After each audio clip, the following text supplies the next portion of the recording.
Hola, saludos a todos. En este vídeo vamos a hablar acerca de las partículas elementales. La humanidad siempre se ha preguntado de qué está hecho el mundo y qué consigue mantenerlo unido, cohesionado. En la antigua Grecia, Demócrito, que fue discípulo de Leucipo, entre otros, habló de la palabra átomo para referirse a la parte de materia más pequeña que podía concebirse, pero simplemente como una necesidad filosófica, fundando así lo que se conoce como el atomismo, como sistema filosófico. Esta partícula, los átomos, eran indivisibles e indestructibles. Los físicos no han dejado nunca de buscar partículas nuevas e indivisibles. Siempre se preguntan si las que acaban de encontrar serán fundamentales. La física de partículas o física de altas energías trabaja acelerando partículas y dejando que choquen contra otras para generar nuevas partículas. Ante la imposibilidad de ver las partículas generadas, se registrarán las huellas que dejan, que se estudiarán con detalle gracias a los detectores. En la imagen se aprecia una cámara de burbujas, que es un tipo concreto de detector de partículas. Los detectores se caracterizan por disponer de un medio sensible que nos chiva la presencia de las partículas, en donde las partículas dejan su rastro. Las imágenes del medio sensible nos tienen que permitir su estudio. Se tienen que poder obtener datos fiables para reconstruir lo que ha sucedido. Se han de poder obtener distintas magnitudes interesantes, como podría ser la carga, la masa, el momento lineal, la energía, etc. El momento lineal se mide a partir de la desviación de la partícula en un campo magnético. A mayor momento lineal, menor desviación. La energía se puede obtener por la cantidad de partículas con las que interactúa dentro del medio del detector, por el destrozo que ocasiona a su paso en ese medio del detector. Una vez que hemos identificado una gran cantidad de partículas, el paso siguiente sería clasificarlas para poder entender lo que está sucediendo. Para poder clasificarlas necesitamos conocer su masa, su carga, su spin, su elementalidad, su estabilidad, etc. Tras clasificarlas, se crean distintas teorías que hay que comprobar experimentalmente.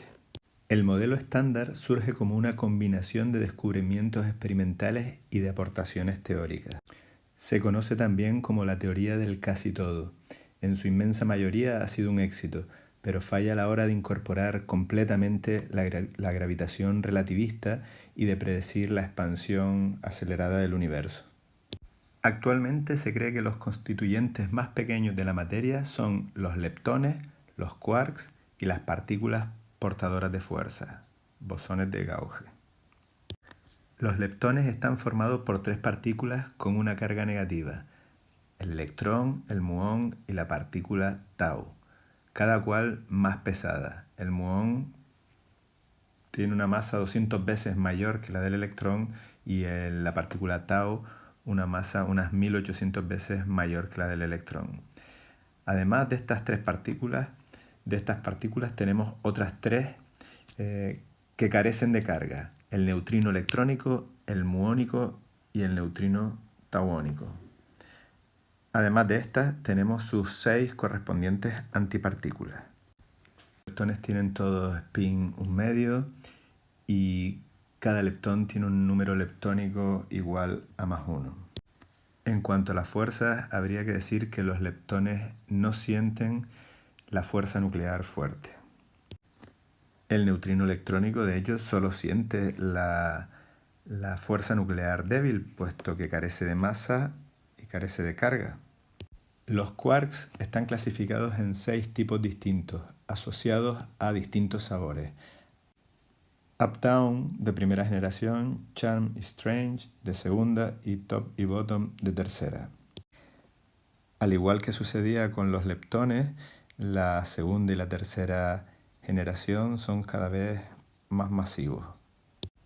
Cada quark tiene un número bariónico de 1/3 y un spin de 1 medio. Los quarks son las únicas partículas elementales que interactúan con las 4 fuerzas fundamentales. En esta imagen se muestran las partículas fundamentales.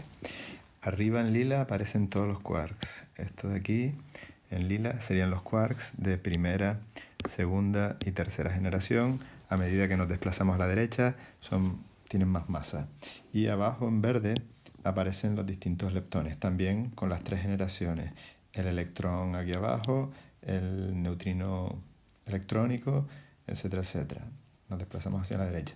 Y estas cuatro partículas de aquí son bosones o partículas intercambiadoras de fuerza.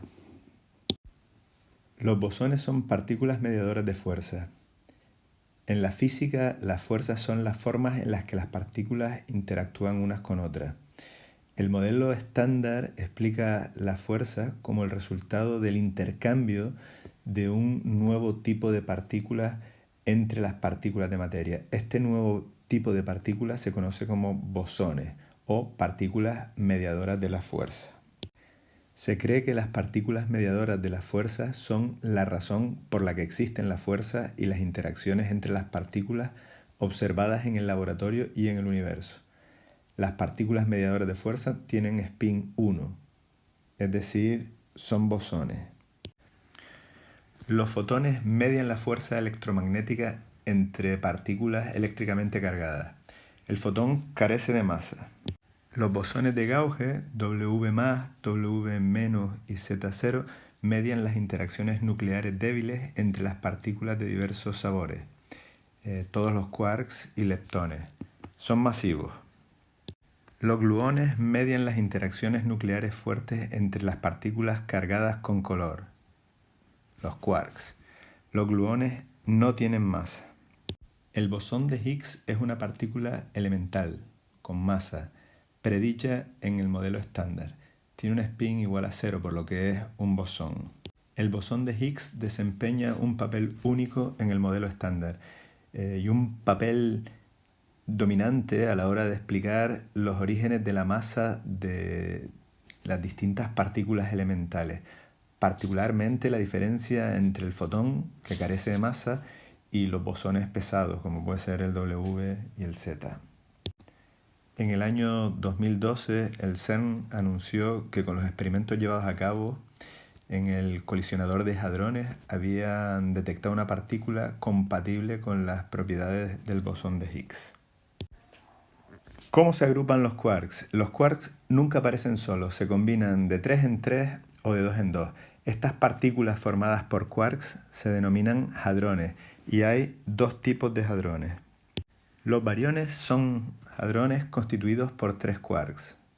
Los protones son un ejemplo de bariones, formado por 2 quarks up y 1 down, o los neutrones, que serían uno formado por 1 up y 2 down.